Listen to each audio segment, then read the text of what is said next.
Hello, brothers and sisters, and welcome to today's daily devotional experience. I am Reverend Wamuiru, and I invite you to stop what you are doing and put aside anything that you're working on and give yourself permission to take these next few minutes to recharge and reset, and let us journey together into the Word of God to see what there is for us today. I want to talk to you about a trust journey. In the 84th Psalm, in the 12th verse, it says, Lord Almighty, blessed is the one who trusts in you.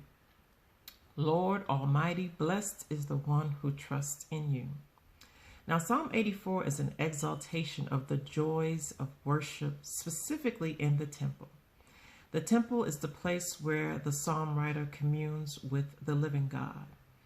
And it is believed that this is a psalm of pilgrimage. And what that basically means is that as communities were making their pilgrimage to the temple, it's one of the psalms that was read to get them excited about what they would encounter. So in reading the words of the writer as they journeyed, they were able to create a vision of the magnificence that awaited them at the end of the journey. It's sort of like how we prepare for trips and we talk to people about the trips we're going to take and the things that we're going to do. And even before we have left our house, it's almost as if we are on the journey itself. Yet we know that now we are in a time where our ability to be together in the same physical space is limited. And so our meetings and our gatherings and even our worship have moved from physical spaces to the virtual sphere. And we've moved worship from the temple now into online spaces. And as we create and discover new ways to be together and to worship together, we're really faced with the question of, well, how do we experience and commune with the living God outside of the temple? And it's funny because there's a saying that we are spiritual beings who are having a human experience. And perhaps this is the very time for us to pay attention to the Spirit in ways that we have not been able to pay attention before.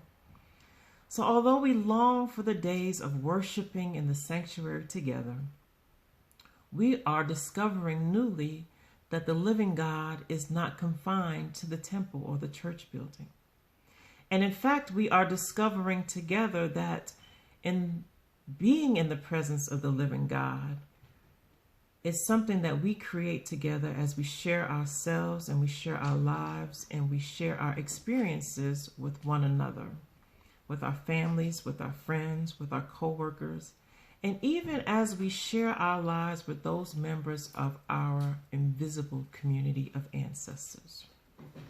And so we are on a journey, brothers and sisters, and we trust in God to guide us, to get us to where we need to be. Because we know that God is reliable, God is faithful, and God is able. And it is in this trust that we are able to experience this crisis. We're able to live in this period of pandemic crisis, and at the same time acknowledge that we continue to dream and hope and create and inspire. Because our reality is not limited by our circumstances. So as we are on this pilgrimage from one way of being to a new way of being that is shaped by this experience of COVID-19 and sheltering at home and all of the things that it brings up with it, we declare that our trust is in the living God who continues to provide us with direction, instruction, remedy, and relief. And so finally, I wish to leave you with this. Where are you present to the presence of God in your life? Spend some time reflecting on this question. And I also invite you to not only spend time reflecting on the question, but then to begin to share what you discover with the people in your life. So find 3 people that you can share this with. God bless you and God keep you until we meet again. Ashe and Amen.